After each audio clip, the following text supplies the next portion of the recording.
Aujourd'hui, je vais vous parler des deux ailes de l'oiseau intérieur, car j'aspire à ce qui est au-delà des mots, une expérience brute, un abandon à l'infini, non un savoir.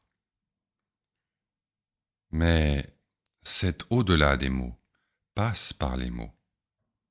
Sans compréhension de l'expérience, cette dernière reste aveugle et éphémère comme toute expérience, et ce, quelle que soit son intensité et sa richesse. De sorte que la vie intérieure a son yin et son yang. D'un côté, l'expérience, l'abandon, l'amour, le cœur, la dimension mystique. De l'autre, la compréhension, la connaissance, la pensée, la dimension de sagesse. On retrouve toujours et partout cette opposition. Elle n'est pas propre à l'Occident contemporain.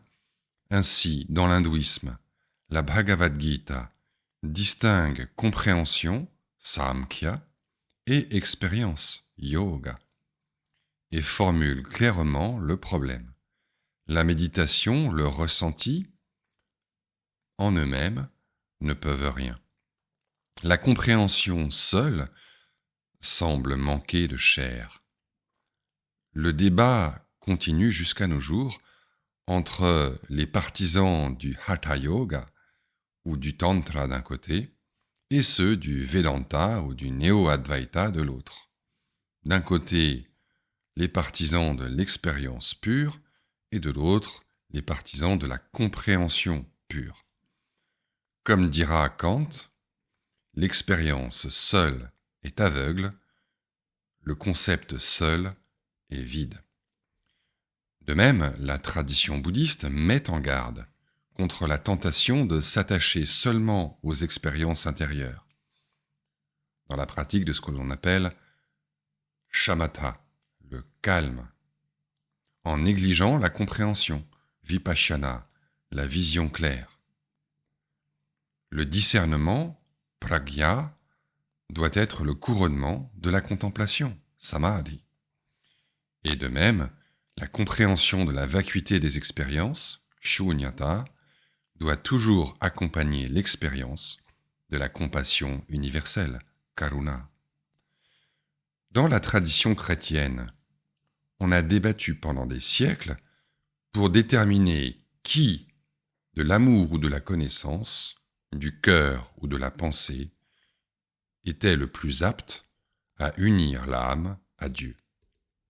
C'est ainsi que naquirent les dominicains, partisans de la connaissance. Le plus célèbre est Maître Eckhart.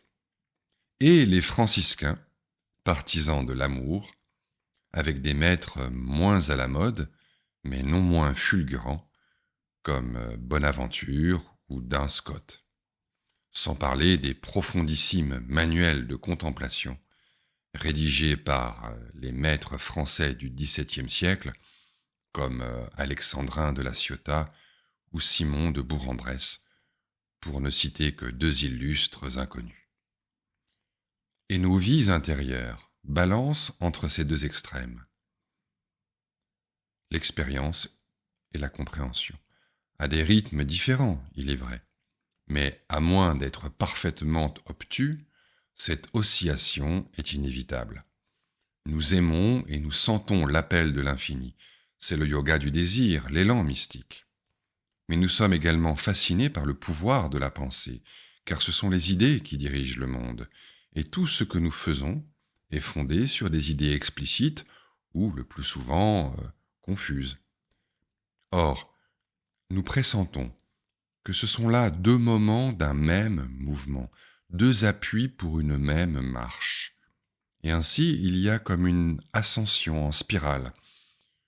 Depuis l'expérience primaire de l'énergie, avec ses voyages vertigineux, ses chakras, ses visions, ses symboles et ses plans vibratoires, nous nous élevons peu à peu vers un élan plus épuré, vers l'amour nu, abandonné, aveugle et désintéressé. De même, depuis la compréhension primaire, engendrée par les théories occultistes, New Age, pseudo-scientifiques ou philosophiques, nous nous élevons peu à peu à la compréhension de la vraie non-dualité, l'éveil parfaitement simple, qui ne conjecture pas et ne se laisse pas définir. Ces deux aspects nous élèvent de concert. Ils sont donc inséparables et complémentaires.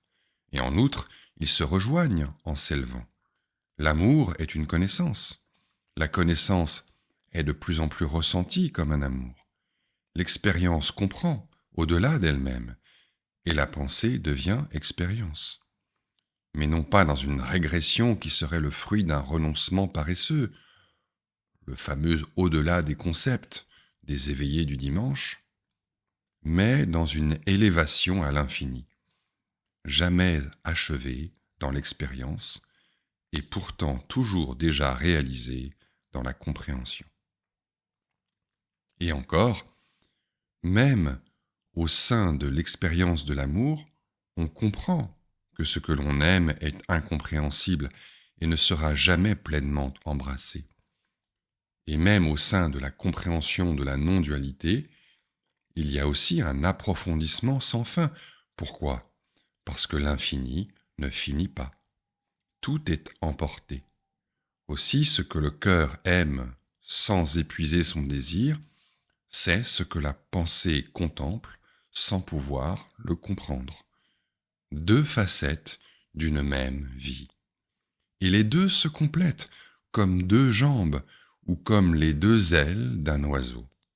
L'expérience, l'amour, nous donne la force de comprendre, de contempler, d'accepter ce que nous comprenons.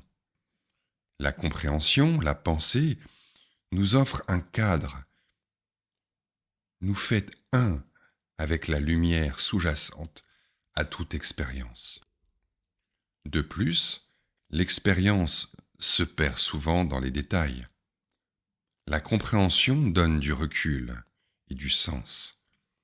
Nous vivons ainsi à la fois dans la liberté de l'aventure de l'amour et dans la sécurité de la certitude assurée.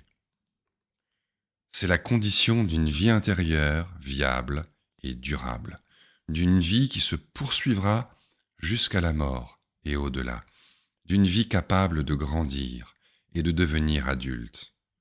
Utpaladeva, à la fois amoureux du divin, mystique donc, et amoureux de la sagesse, philosophe donc, le chantait ainsi.